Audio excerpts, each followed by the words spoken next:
And here to discuss market expectations further and economic expectations is Andrew Patterson, Vanguard senior economist. Andrew, thanks for being here. Happy New Year to you.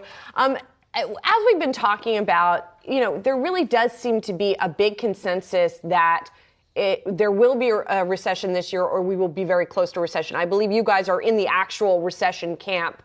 When this is such a consensus view, is there a danger that we're actually talking ourselves into a recession, or how are you thinking about the perception of the recession as you forecast the recession? Sure. Happy New Year to you, and thanks for having me. As you mentioned before, talking yourself into a recession, sentiment plays a big role in all of this, right? And the Fed is keenly aware of that.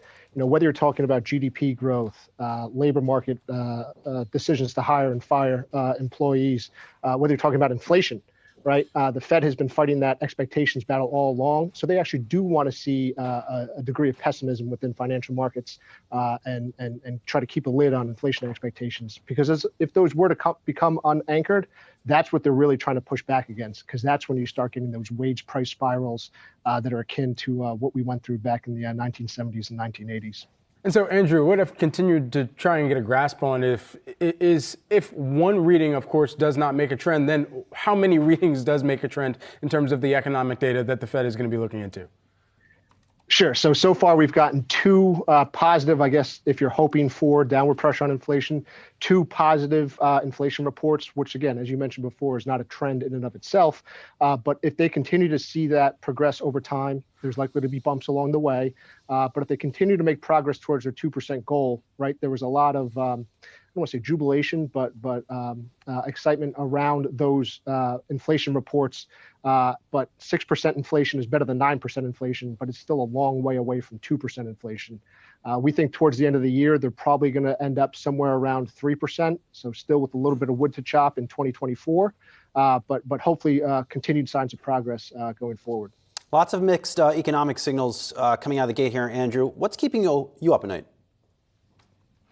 I would say it's that wage price spiral I mentioned before. So wages still remain high. We'll get a little bit more information on that on Friday with the jobs report. You mentioned JOLTS coming out as well. So we'll get to see the job openings per unemployed. We'd like to see that number come down a bit.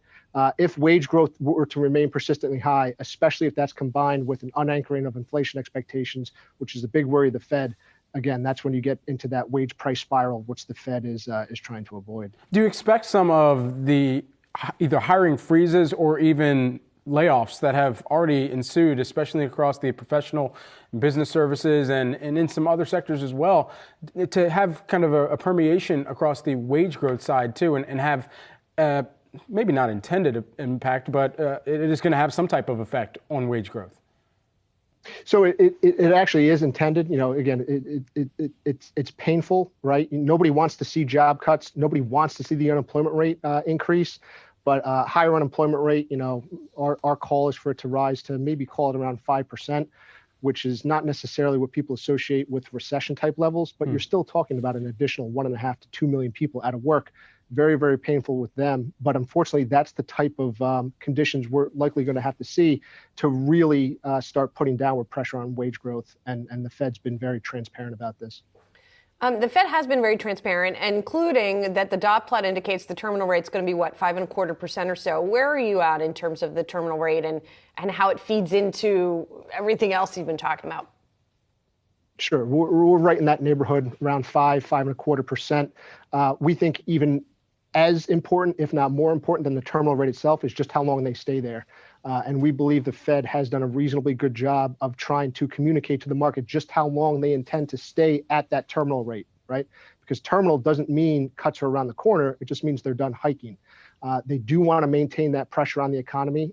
They do want to see, again, downward pressure on wages, an anchoring of inflation expectations, and inflation itself starting to come down.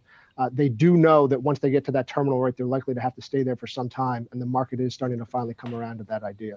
Andrew Patterson, Vanguard senior economist. Good to see you. Happy New Year. Happy New Year.